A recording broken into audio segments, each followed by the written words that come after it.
Chapter 4: Application and Perseverance. The greatest results in life are usually attained by simple means, and the exercise of ordinary qualities. The common life of every day, with its cares, necessities, and duties, affords ample opportunity for acquiring experience of the best kind, and its most beaten paths provide the true worker with abundant scope for effort and room for self-improvement.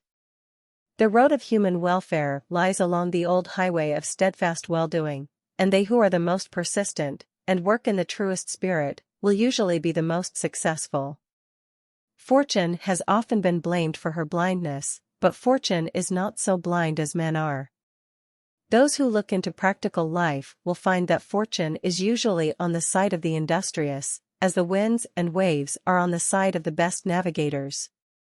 In the pursuit of even the highest branches of human inquiry, the commoner qualities are found the most useful, such as common sense, attention, application, and perseverance. Genius may not be necessary, though even genius of the highest sort does not disdain the use of these ordinary qualities. The very greatest men have been among the least believers in the power of genius, and as worldly wise and persevering as successful men of the commoner sort.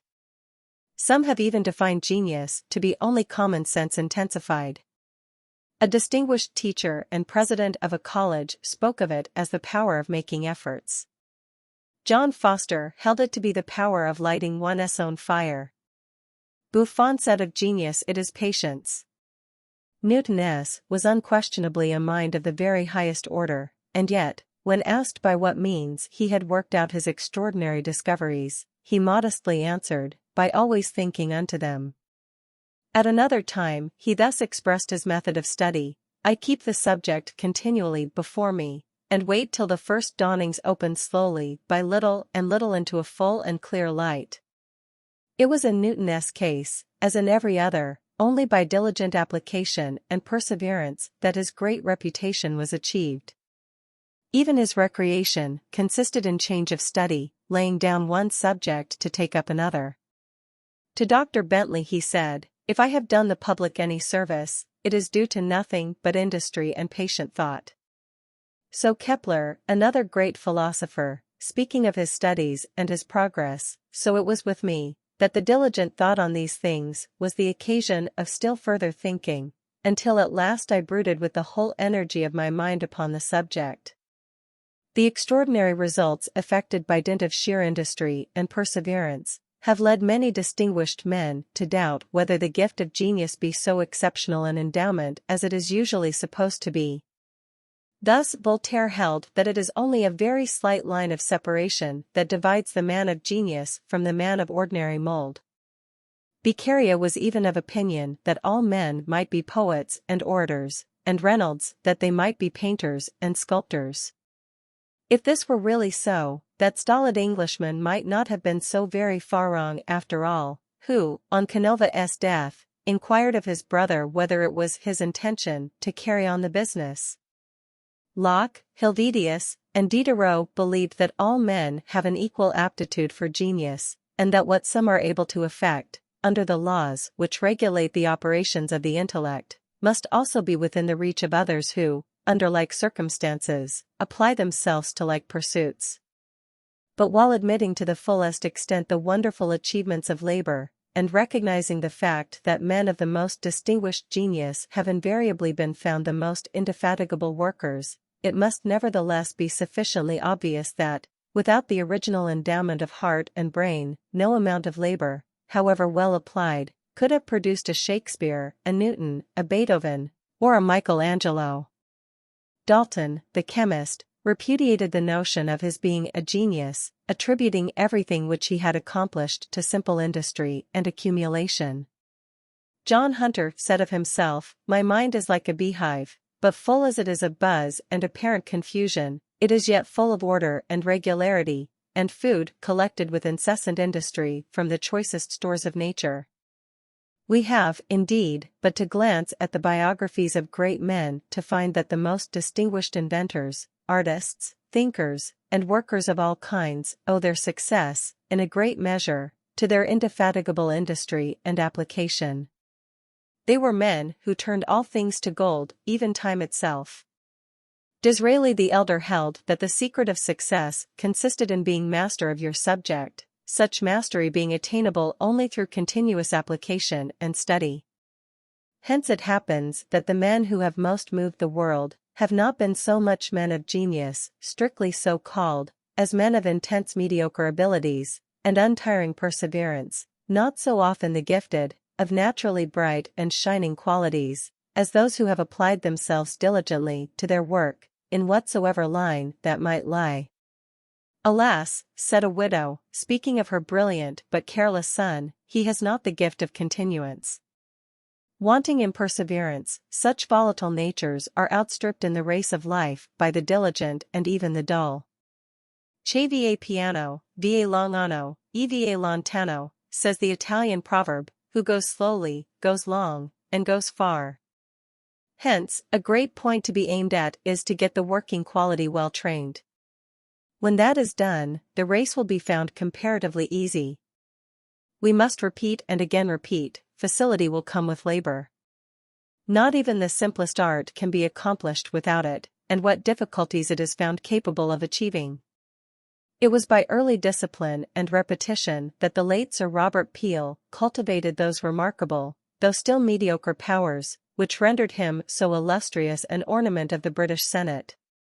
When a boy at Drayton Manor, his father was accustomed to set him up at table to practice speaking extempore, and he early accustomed him to repeat as much of the Sunday's sermon as he could remember. Little progress was made at first, but by steady perseverance the habit of attention became powerful, and the sermon was at length repeated almost verbatim.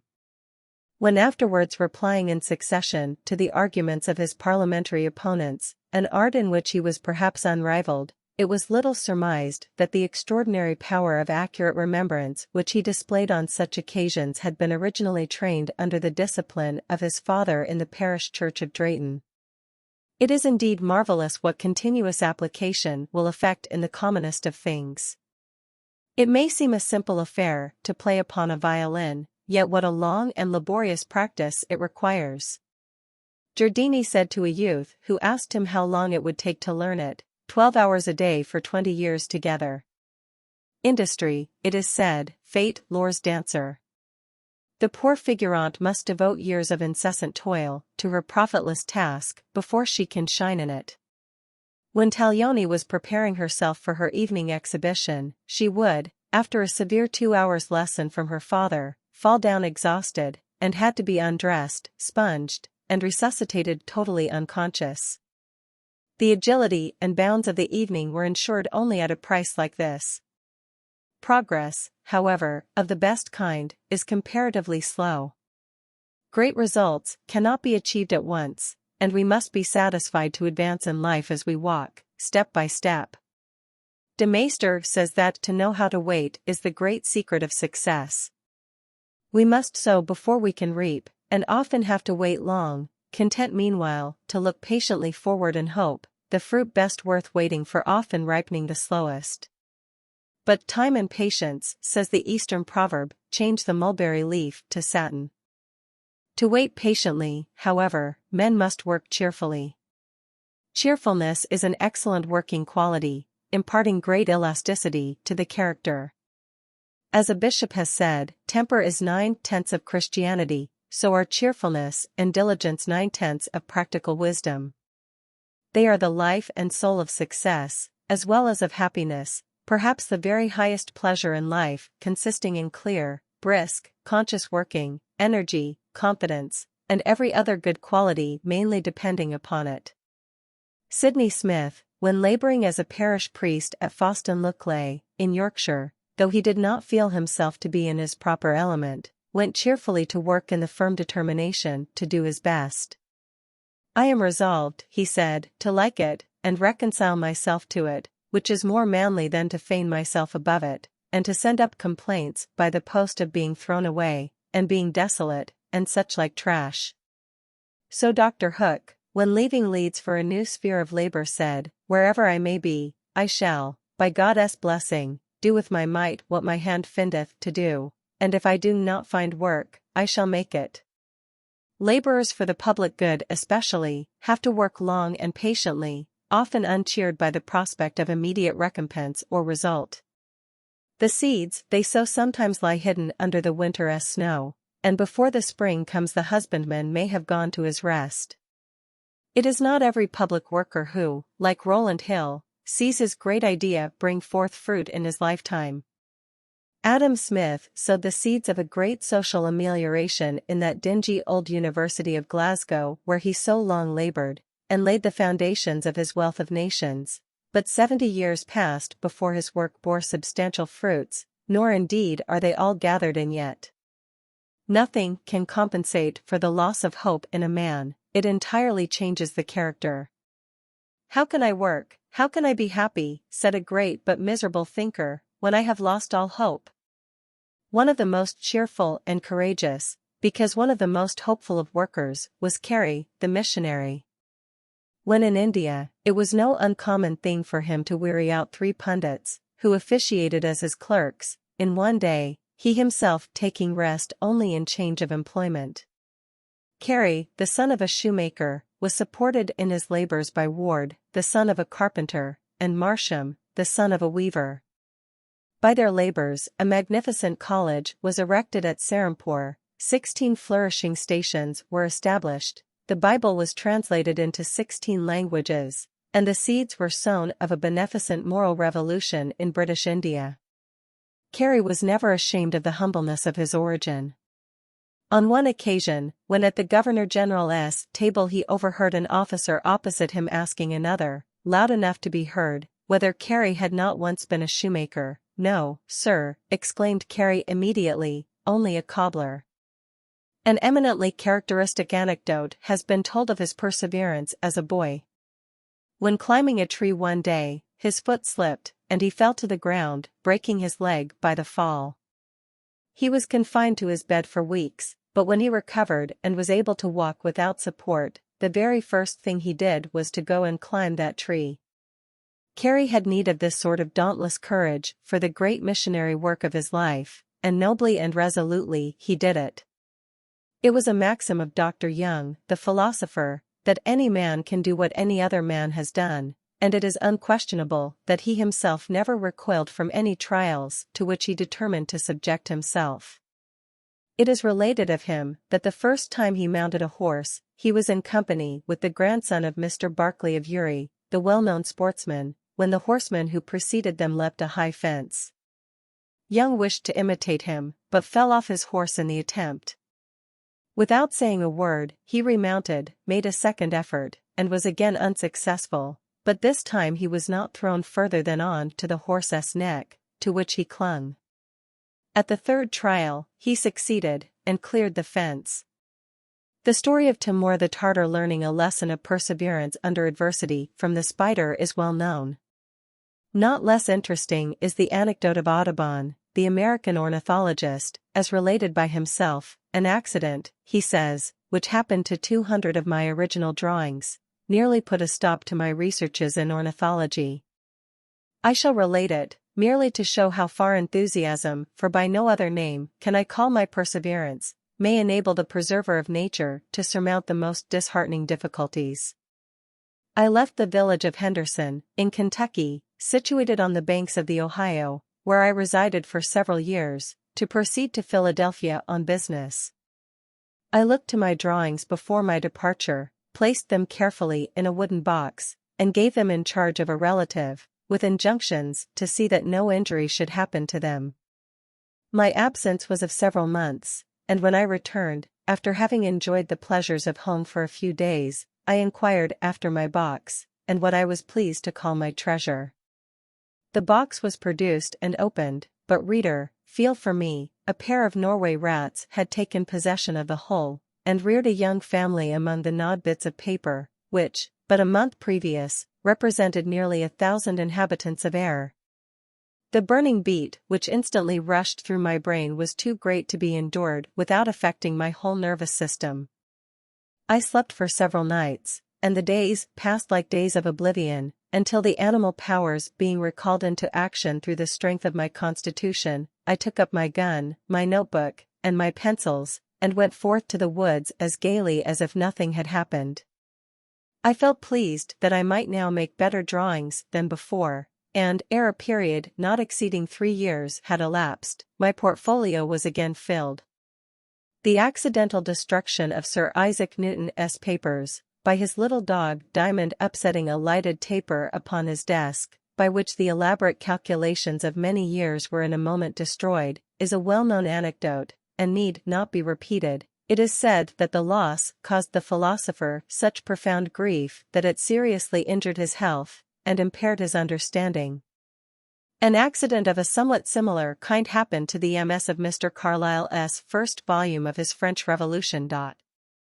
He had lent the MS to a literary neighbor to peruse. By some mischance, it had been left lying on the parlor floor, and become forgotten. Weeks ran on, and the historian sent for his work, the printers being loud for copy. Inquiries were made, and it was found that the maid of all work, finding what she conceived to be a bundle of waste paper on the floor, had used it to light the kitchen and parlor fires with. Such was the answer returned to Mr. Carlyle, and his feelings may be imagined. There was, however, no help for him but to set resolutely to work to rewrite the book, and he turned to and did it. He had no draft, and was compelled to rake up from his memory facts, ideas, and expressions, which had been long since dismissed. The composition of the book in the first instance had been a work of pleasure, the rewriting of it a second time was one of pain and anguish almost beyond belief. That he persevered and finished the volume under such circumstances, affords an instance of determination of purpose, which has seldom been surpassed. The lives of eminent inventors are eminently illustrative of the same quality of perseverance. George Stephenson, when addressing young men, was accustomed to sum up his best advice to them, in the words, "Do as I have done, persevere." He had worked at the improvement of his locomotive for some 15 years, before achieving his decisive victory at Rainhill, and what was engaged for some 30 years upon the condensing engine before he brought it to perfection. But there are equally striking illustrations of perseverance to be found in every other branch of science, art, and industry.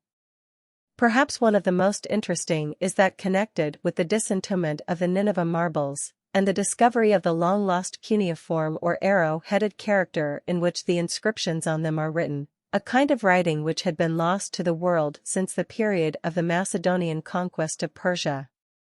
An intelligent cadet of the East India Company, stationed at Kermanshah, in Persia, had observed the curious cuneiform inscriptions on the old monuments in the neighborhood, so old that all historical traces of them had been lost, and amongst the inscriptions which he copied was that on the celebrated rock of Behistun, a perpendicular rock rising abruptly some 1,700 feet from the plain, the lower part bearing inscriptions for the space of about 300 feet in 3 languages, Persian, Scythian, and Assyrian. Comparison of the known with the unknown, of the language which survived with the language that had been lost, enabled this cadet to acquire some knowledge of the cuneiform character, and even to form a alphabet. Mr. afterwards Sir Henry Rawlinson sent his tracings home for examination. No professors in colleges as yet knew anything of the cuneiform character, but there was a ci devant clerk of the East India House, a modest unknown man of the name of Norris, who had made this little understood subject his study, to whom the tracings were submitted, and so accurate was his knowledge, that, though he had never seen the Behistun rock, he pronounced that the cadet had not copied the puzzling inscription with proper exactness. Rawlinson, who was still in the neighborhood of the rock, compared his copy with the original, and found that Norris was right, and by further comparison and careful study the knowledge of the cuneiform writing was thus greatly advanced. But to make the learning of these 2 self-taught men of avail, a third laborer was necessary in order to supply them with material for the exercise of their skill. Such a laborer presented himself in the person of Austin Layard, originally an articled clerk in the office of a London solicitor. One would scarcely have expected to find in these 3 men, a cadet, an India House clerk, and a lawyer's clerk, the discoverers of a forgotten language, and of the buried history of Babylon, yet it was so. Layard was a youth of only 22, traveling in the East, when he was possessed with a desire to penetrate the regions beyond the Euphrates. Accompanied by a single companion, trusting to his arms for protection, and, what was better, to his cheerfulness, politeness, and chivalrous bearing, he passed safely amidst tribes at deadly war with each other, and, after the lapse of many years, with comparatively slender means at his command, but aided by application and perseverance, resolute will and purpose, and almost sublime patience, borne up throughout by his passionate enthusiasm for discovery and research, he succeeded in laying bare and digging up an amount of historical treasures, the like of which has probably never before been collected by the industry of any one man. Not less than 2 miles of bas-reliefs were thus brought to light by Mr. Layard.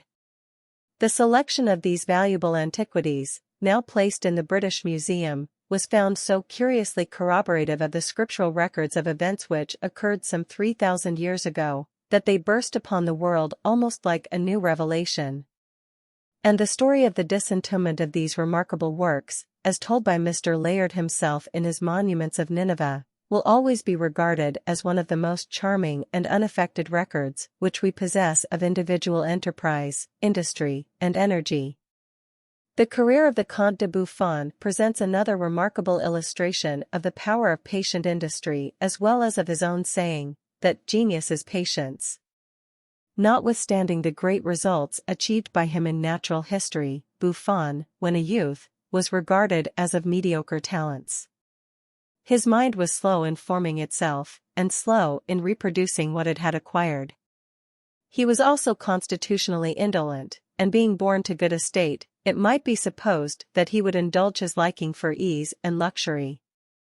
Instead of which, he early formed the resolution of denying himself pleasure, and devoting himself to study and self-culture. Regarding time as a treasure that was limited, and finding that he was losing many hours by lying abed in the mornings, he determined to break himself of the habit. He struggled hard against it for some time, but failed in being able to rise at the hour he had fixed. He then called his servant, Joseph, to his help, and promised him the reward of a crown every time that he succeeded in getting him up before 6. At first, when called, Buffon declined to rise, pleaded that he was ill, or pretended anger at being disturbed, and on the count at length getting up, Joseph found that he had earned nothing but reproaches for having permitted his master to lie abed contrary to his express orders. At length the valet determined to earn his crown, and again he forced Buffon to rise, notwithstanding his entreaties, expostulations, and threats of immediate discharge from his service. One morning Buffon was unusually obstinate, and Joseph found it necessary to resort to the extreme measure of dashing a basin of ice-cold water under the bedclothes, the effect of which was instantaneous. By the persistent use of such means, Buffon at length conquered his habit, and he was accustomed to say that he owed to Joseph 3 or 4 volumes of his natural history. For 40 years of his life, Buffon worked every morning at his desk from 9 till 2, and again in the evening from 5 till 9. His diligence was so continuous and so regular that it became habitual. His biographer has said of him, work was his necessity, his studies were the charm of his life, and towards the last term of his glorious career he frequently said that he still hoped to be able to consecrate to them a few more years. He was a most conscientious worker, always studying to give the reader his best thoughts, expressed in the very best manner. He was never wearied with touching and retouching his compositions, so that his style may be pronounced almost perfect. He wrote the Époques de la Nature not fewer than 11 times, before he was satisfied with it, although he had thought over the work about 50 years. He was a thorough man of business, most orderly in everything, and he was accustomed to say that genius without order lost 3/4 of its power. His great success as a writer was the result mainly of his painstaking labor and diligent application. Buffon, observed Madame Necker, strongly persuaded that genius is the result of a profound attention directed to a particular subject, said that he was thoroughly wearied out when composing his first writings, but compelled himself to return to them and go over them carefully again, even when he thought he had already brought them to a certain degree of perfection, and that at length he found pleasure instead of weariness in this long and elaborate correction. It ought also to be added that Buffon wrote and published all his great works while afflicted by one of the most painful diseases to which the human frame is subject. Literary life affords abundant illustrations of the same power of perseverance, and perhaps no career is more instructive, viewed in this light, than that of Sir Walter Scott. His admirable working qualities were trained in a lawyer's office, where he pursued for many years a sort of drudgery scarcely above that of a copying clerk. His daily dull routine made his evenings, which were his own, all the more sweet, and he generally devoted them to reading and study. He himself attributed to his prosaic office discipline that habit of steady, sober diligence, in which mere literary men are so often found wanting. As a copying clerk he was allowed 3d. for every page, containing a certain number of words, and he sometimes, by extra work, was able to copy as many as 120 pages in 24 hours, thus earning some 30s, out of which he would occasionally purchase an odd volume, otherwise beyond his means. During his afterlife Scott was wont to pride himself upon being a man of business, and he averred, in contradiction to what he called the cant of sonneteers, that there was no necessary connection between genius and an aversion or contempt for the common duties of life. On the contrary, he was of opinion that to spend some fair portion of every day in any matter-of-fact occupation was good for the higher faculties themselves in the upshot. While afterwards acting as clerk to the Court of Session in Edinburgh, he performed his literary work chiefly before breakfast, attending the court during the day, where he authenticated registered deeds and writings of various kinds. On the whole, says Lockhart, it forms one of the most remarkable features in his history, that throughout the most active period of his literary career, he must have devoted a large proportion of his hours, during half at least of every year, to the conscientious discharge of professional duties. It was a principle of action which he laid down for himself, that he must earn his living by business, and not by literature. On one occasion he said, "I determined that literature should be my staff, not my crutch, and that the profits of my literary labor, however convenient otherwise, should not, if I could help it, become necessary to my ordinary expenses." His punctuality was one of the most carefully cultivated of his habits, otherwise it had not been possible for him to get through so enormous an amount of literary labor. He made it a rule to answer every letter received by him on the same day, except where inquiry and deliberation were requisite. Nothing else could have enabled him to keep abreast with the flood of communications that poured in upon him and sometimes put his good nature to the severest test. It was his practice to rise by 5 o'clock and light his own fire. He shaved and dressed with deliberation, and was seated at his desk by 6 o'clock, with his papers arranged before him in the most accurate order, his works of reference marshalled round him on the floor, while at least one favorite dog lay watching his eye, outside the line of books. Thus by the time the family assembled for breakfast, between 9 and 10, he had done enough, to use his own words, to break the neck of the day's work. But with all his diligent and indefatigable industry, and his immense knowledge, the result of many years' patient labor, Scott always spoke with the greatest diffidence of his own powers. On one occasion he said, "Throughout every part of my career I have felt pinched and hampered by my own ignorance." Such is true wisdom and humility, for the more a man really knows, the less conceited he will be. The student at Trinity College who went up to his professor to take leave of him because he had finished his education, was wisely rebuked by the professor's reply, "Indeed, I am only beginning mine." The superficial person who has obtained a smattering of many things, but knows nothing well, may pride himself upon his gifts, but the sage humbly confesses that all he knows is, that he knows nothing, or like Newton, that he has been only engaged in picking shells by the seashore, while the great ocean of truth lies all unexplored before him. The lives of second-rate literary men furnish equally remarkable illustrations of the power of perseverance.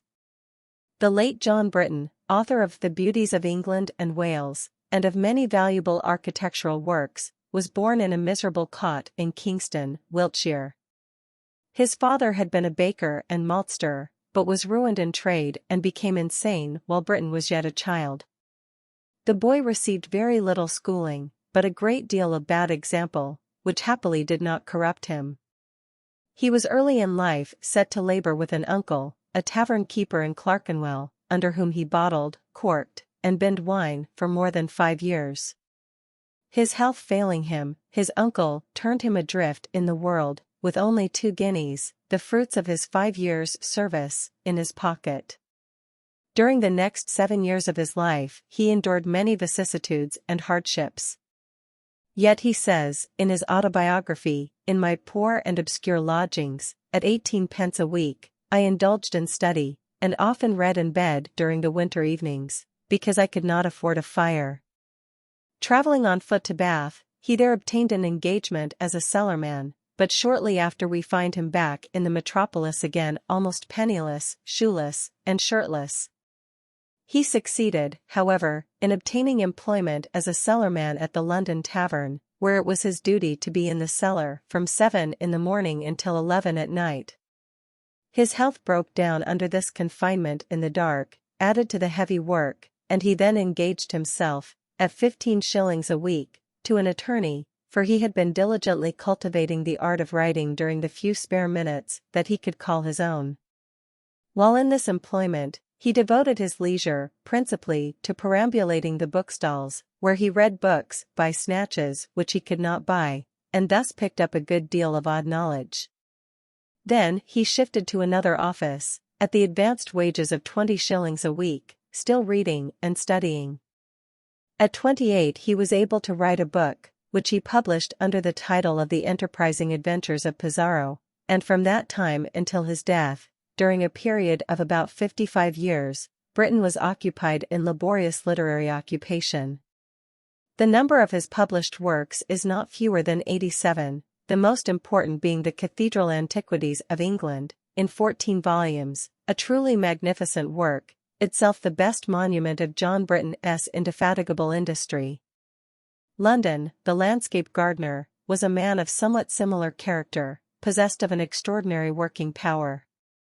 The son of a farmer near Edinburgh, he was early inured to work. His skill in drawing plans and making sketches of scenery induced his father to train him for a landscape gardener. During his apprenticeship he sat up 2 whole nights every week to study, yet he worked harder during the day than any laborer. In the course of his night studies he learnt French, and before he was 18 he translated a life of Abelard for an encyclopedia. He was so eager to make progress in life, that when only 20, while working as a gardener in England, he wrote down in his notebook, "I am now 20 years of age, and perhaps a third part of my life has passed away, and yet what have I done to benefit my fellow men?" An unusual reflection for a youth of only 20. From French he proceeded to learn German, and rapidly mastered that language. Having taken a large farm, for the purpose of introducing Scotch improvements in the art of agriculture, he shortly succeeded in realizing a considerable income. The continent being thrown open at the end of the war, he traveled abroad for the purpose of inquiring into the system of gardening and agriculture in other countries. He twice repeated his journeys, and the results were published in his encyclopedias, which are among the most remarkable works of their kind, distinguished for the immense mass of useful matter which they contain, collected by an amount of industry and labor which has rarely been equaled. The career of Samuel Drew is not less remarkable than any of those which we have cited. His father was a hard-working laborer of the parish of St. Austell, in Cornwall. Though poor, he contrived to send his 2 sons to a penny-a-week school in the neighborhood. Jabez, the elder, took delight in learning, and made great progress in his lessons, but Samuel, the younger, was a dunce, notoriously given to mischief and playing truant. When about 8 years old he was put to manual labor, earning 3 halfpence a day as a buttle boy at a tin mine. At 10 he was apprenticed to a shoemaker, and while in this employment he endured much hardship, living, as he used to say, like a toad under a harrow. He often thought of running away and becoming a pirate, or something of the sort, and he seems to have grown in recklessness as he grew in years. In robbing orchards he was usually a leader, and, as he grew older, he delighted to take part in any poaching or smuggling adventure. When about 17, before his apprenticeship was out, he ran away, intending to enter on board a man-of-war, but, sleeping in a hayfield at night cooled him a little, and he returned to his trade. Drew next removed to the neighborhood of Plymouth to work at his shoemaking business, and while at Causand he won a prize for cudgel playing, in which he seems to have been an adept. While living there, he had nearly lost his life in a smuggling exploit which he had joined, partly induced by the love of adventure, and partly by the love of gain, for his regular wages were not more than 8 shillings a week. One night, notice was given throughout Craft Hull that a smuggler was off the coast, ready to land her cargo, on which the male population of the place, nearly all smugglers, made for the shore. One party remained on the rocks to make signals and dispose of the goods as they were landed, and another manned the boats, Drew being of the latter party. The night was intensely dark, and very little of the cargo had been landed, when the wind rose, with a heavy sea. The men in the boats, however, determined to persevere, and several trips were made between the smuggler, now standing farther out to sea, and the shore. One of the men in the boat in which Drew was, had his hat blown off by the wind, and in attempting to recover it, the boat was upset. 3 of the men were immediately drowned, the others clung to the boat for a time, but finding it drifting out to sea, they took to swimming. They were 2 miles from land, and the night was intensely dark. After being about 3 hours in the water, Drew reached a rock near the shore, with 1 or 2 others, where he remained benumbed with cold till morning, when he and his companions were discovered and taken off, more dead than alive. A keg of brandy from the cargo just landed was brought, the head knocked in with a hatchet, and a bowl full of the liquid presented to the survivors, and, shortly after, Drew was able to walk 2 miles through deep snow, to his lodgings. This was a very unpromising beginning of a life, and yet this same Drew, scapegrace, orchard robber, shoemaker, cudgel player, and smuggler, outlived the recklessness of his youth and became distinguished as a minister of the gospel and a writer of good books.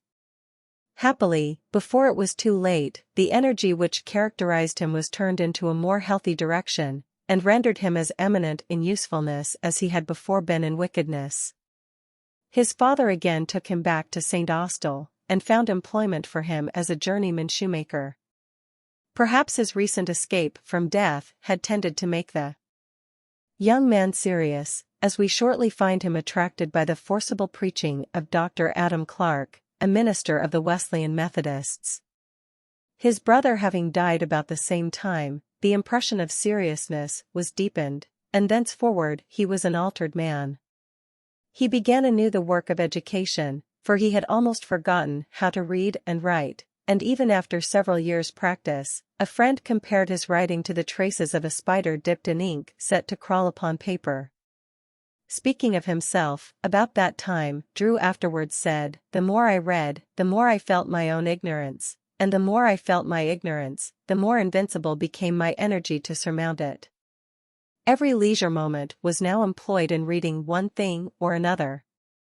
Having to support myself by manual labor, my time for reading was but little, and to overcome this disadvantage, my usual method was to place a book before me while at meat, and at every repast I read 5 or 6 pages. The perusal of Locke's essay on the understanding gave the first metaphysical turn to his mind. "It awakened me from my stupor," said he, "and induced me to form a resolution to abandon the groveling views which I had been accustomed to entertain." Drew began business on his own account, with a capital of a few shillings, but his character for steadiness was such that a neighboring miller offered him a loan, which was accepted, and, success attending his industry, the debt was repaid at the end of a year. He started with a determination to owe no man anything, and he held to it in the midst of many privations. Often he went to bed supperless, to avoid rising in debt. His ambition was to achieve independence by industry and economy, and in this he gradually succeeded. In the midst of incessant labor, he sedulously strove to improve his mind, studying astronomy, history, and metaphysics. He was induced to pursue the latter study chiefly because it required fewer books to consult than either of the others. It appeared to be a thorny path, he said, but I determined, nevertheless, to enter, and accordingly began to tread it. Added to his labors in shoemaking and metaphysics, Drew became a local preacher and a class leader. He took an eager interest in politics, and his shop became a favorite resort with the village politicians. And when they did not come to him, he went to them to talk over public affairs. This so encroached upon his time that he found it necessary sometimes to work until midnight to make up for the hours lost during the day. His political fervor became the talk of the village. While busy one night hammering away at a shoe sole, a little boy, seeing a light in the shop, put his mouth to the keyhole of the door, and called out in a shrill pipe, "Shoemaker! Shoemaker! Work by night and run about by day." A friend, to whom Drew afterwards told the story, asked, "And did not you run after the boy, and strap him?" "No, no," was the reply. "Had a pistol been fired off at my ear, I could not have been more dismayed or confounded. I dropped my work, and said to myself, true, true. But you shall never have that to say of me again. To me that cry was as the voice of God, and it has been a word in season throughout my life. I learnt from it not to leave till tomorrow the work of today, or to idle when I ought to be working." From that moment Drew dropped politics, and stuck to his work, reading and studying in his spare hours, but he never allowed the latter pursuit to interfere with his business, though it frequently broke in upon his rest. He married, and thought of emigrating to America, but he remained working on. His literary taste first took the direction of poetical composition, and from some of the fragments which have been preserved, it appears that his speculations as to the immateriality and immortality of the soul had their origin in these poetical musings. His study was the kitchen, where his wife's bellows served him for a desk, and he wrote amidst the cries and cradlings of his children. Paine's Age of Reason having appeared about this time and excited much interest, he composed a pamphlet in refutation of its arguments, which was published. He used afterwards to say that it was the Age of Reason that made him an author. Various pamphlets from his pen shortly appeared in rapid succession, and a few years later, while still working at shoemaking, he wrote and published his admirable essay on the immateriality and immortality of the human soul, which he sold for £20, a great sum in his estimation at the time.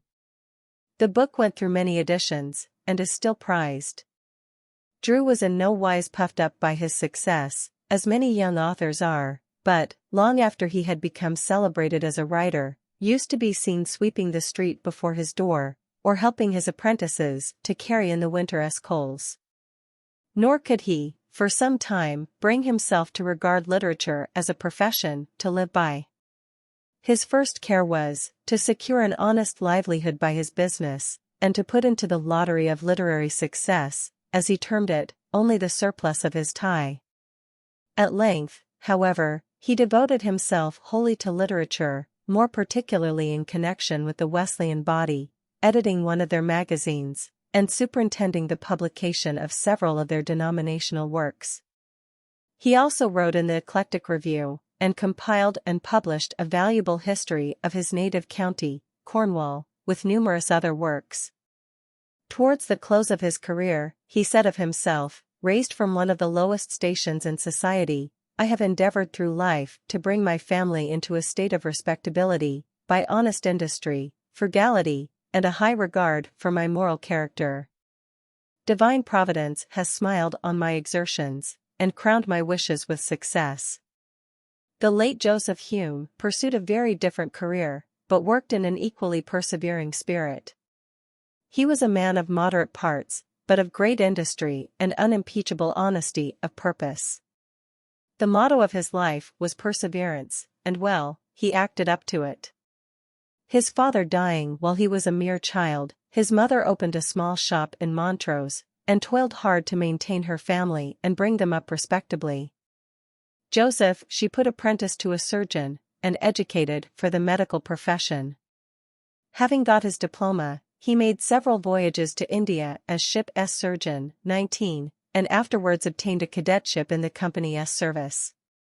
None worked harder, or lived more temperately, than he did, and, securing the confidence of his superiors, who found him a capable man in the performance of his duty, they gradually promoted him to higher offices. In 1803 he was with the division of the army under General Powell, in the Maratha War, and the interpreter having died, Hume, who had meanwhile studied and mastered the native languages, was appointed in his stead. He was next made chief of the medical staff. But as if this were not enough to occupy his full working power, he undertook in addition the offices of paymaster and postmaster, and filled them satisfactorily. He also contracted to supply the commissariat, which he did with advantage to the army and profit to himself. After about 10 years' unremitting labor, he returned to England with a competency, and one of his first acts was to make provision for the poorer members of his family. But Joseph Hume was not a man to enjoy the fruits of his industry in idleness. Work and occupation had become necessary for his comfort and happiness. To make himself fully acquainted with the actual state of his own country, and the condition of the people, he visited every town in the kingdom which then enjoyed any degree of manufacturing celebrity. He afterwards travelled abroad for the purpose of obtaining a knowledge of foreign states. Returned to England, he entered Parliament in 1812, and continued a member of that assembly, with a short interruption, for a period of about 34 years. His first recorded speech was on the subject of public education, and throughout his long and honorable career he took an active and earnest interest in that and all other questions calculated to elevate and improve the condition of the people: criminal reform, savings banks, free trade, economy and retrenchment, extended representation, and such like measures, all of which he indefatigably promoted. Whatever subject he undertook, he worked it with all his might. He was not a good speaker, but what he said was believed to proceed from the lips of an honest, single-minded, accurate man. If ridicule, as Shaftesbury says, be the test of truth, Joseph Hume stood the test well. No man was more laughed at, but there he stood perpetually, and literally, at his post. He was usually beaten on a division, but the influence which he exercised was nevertheless felt, and many important financial improvements were effected by him even with the vote directly against him. The amount of hard work which he contrived to get through was something extraordinary. He rose at 6, wrote letters and arranged his papers for Parliament. Then, after breakfast, he received persons on business, sometimes as many as 20 in a morning. The House rarely assembled without him, and though the debate might be prolonged to 2 or 3 o'clock in the morning, his name was seldom found absent from the division. In short, to perform the work which he did, extending over so long a period, in the face of so many administrations, week after week, year after year, to be outvoted, beaten, laughed at, standing on many occasions almost alone, to persevere in the face of every discouragement, preserving his temper unruffled, never relaxing in his energy or his hope, and living to see the greater number of his measures adopted with acclamation, must be regarded as one of the most remarkable illustrations of the power of human perseverance that biography can exhibit.